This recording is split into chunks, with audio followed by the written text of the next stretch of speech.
আচ্ছা, তুমি কি ওপেন ম্যারেজ সাপোর্ট করো? ওপেন ম্যারেজ এটা আবার কি?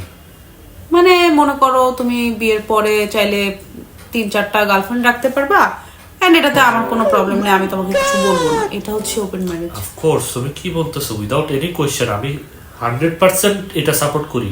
ওপেন ম্যারেজ কনসেপ্টটা কতটা পিওর আর কতটা ওপেন মাইন্ডেড তুমি কি জানো?